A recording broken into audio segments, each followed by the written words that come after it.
They're at the ETJ channel's workbench. In today's video, we are going to clarify a bit about this story involving President Donald Trump, according to which Russia allegedly stole hypersonic missile technology. Someone bad supposedly passed the technology to the Russians. So let's see now, first, where this story came from. This story was mainly propagated by this newspaper here, the Kiev Independent, which is a Ukrainian newspaper that loves fake news, etc. And then it's the usual. A newspaper publishes something, it falls into the hands of certain channels, and then it starts spreading. Well, I need to tell you something.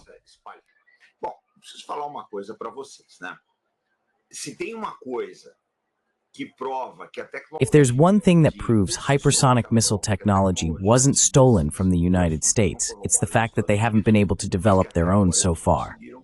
So, if Russia succeeded and the United States didn't, it's because the technology Russia uses is different and wasn't stolen from the United States. What happens is that both Russians and Chinese, and now it seems the Iranians are getting into the game too, along with the Indians, have been pursuing hypersonic missile technology for a long time. Meanwhile, the United States withdrew funding from the entities working with this type of weaponry.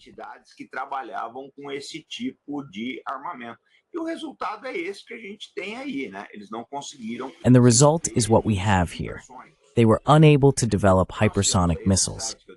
And we have this site, Defense News, which is a site I really like and use a lot.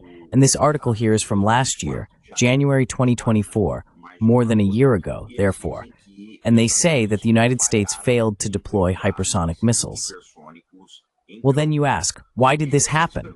Look, there are several factors, but the main one was that the United States did not make the financial investments needed for research, as a good part of the Pentagon's budget in recent years went to two useless wars they lost, in Afghanistan and Iraq.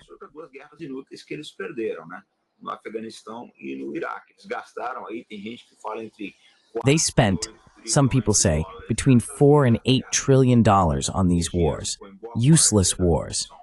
A good part of this money went into corruption, and the money could have gone to improvement programs, not only for the military, hypersonic missiles, but also for the American Navy, which is in a rather difficult situation.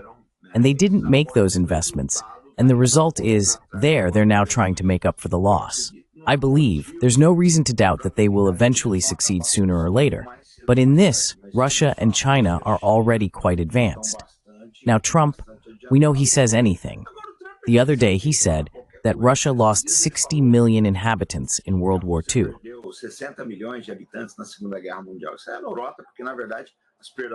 That's nonsense, because, in fact, Russian losses are around 27 million. It's 40% of that figure he mentioned. But we know how Trump is, right? He exaggerates, he doesn't pay attention, etc. But what's important to point out regarding these missiles, right, is that even if Russia had stolen this technology from the United States, and I reiterate, it didn't simply because the United States had nothing to be stolen. It would only be able to develop it. How to develop it? First, because it has technicians capable of deciphering this technology. If this technology were passed on, for example, to Brazil, we would hardly be able to move it forward. Why? Because we don't have technicians, we don't have testing grounds, we don't have facilities, we don't have an evolutionary development of weapons that allows us to learn the lessons to deliver such equipment, something that Russia has.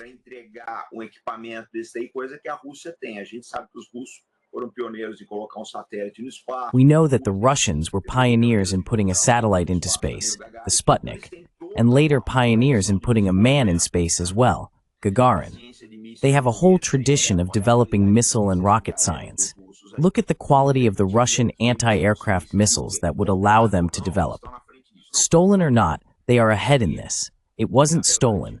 This is the truth.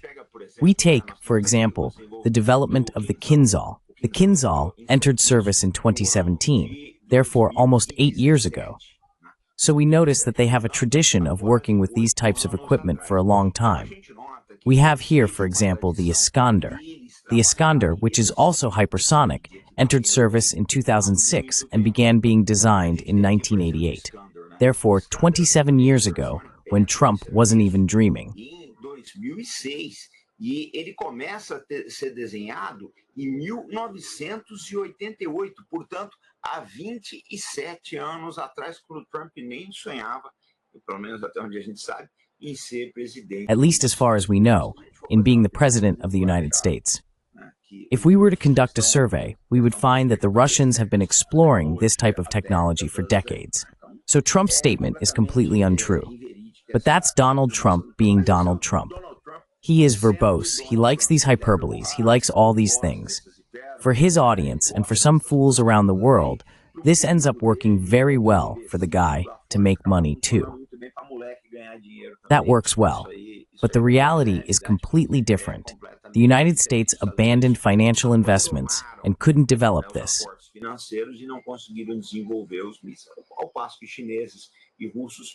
While the Chinese and Russians have been working on this for quite some time and are now at the state of the art. And another thing we need to realize is something very important. Nowadays, the United States no longer knows how to make a cheap weapon. They can't make anything that is inexpensive. A rifle for them will have an astronomical cost. A jeep, a ship, whatever it may be. Why? Because in fact, a large corruption machine is sustained in the Pentagon, in American politics, and on Wall Street, which needs to inflate the prices of military supplies to be able to pay the salaries of generals who go to the industry, finance political campaigns, remunerate Wall Street investors, etc.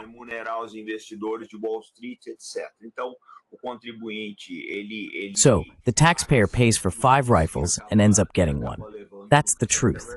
That's the truth nowadays. Now stop and think about the following. In the case of hypersonic weapons, you can't do that. Either you invest and that money has to go to the weapons, or you'll end up with $1 trillion cost. That's the truth. So Donald Trump is wavering, said something foolish again. I think we've provided many arguments for those watching our video. So, comment, write what you think about these hypersonic missiles, if you believe in Donald Trump, that Russia repeatedly stole these technologies from the United States. Leave your comment here.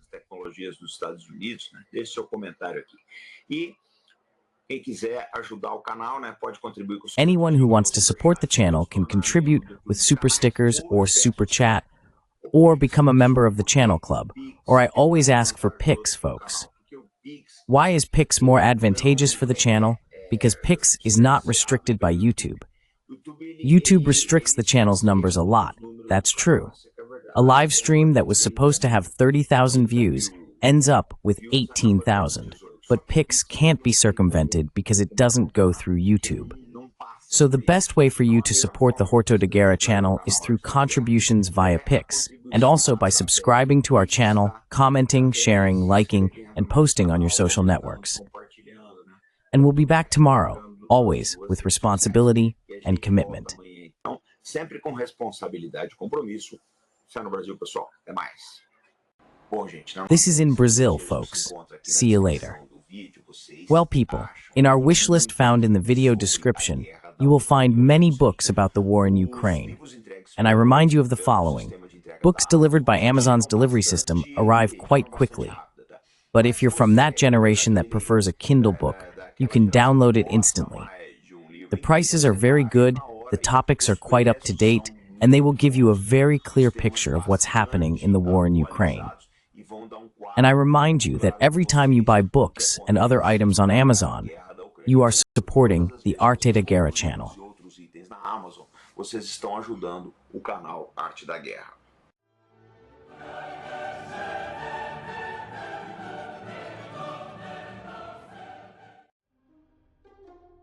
Adriana Zanato.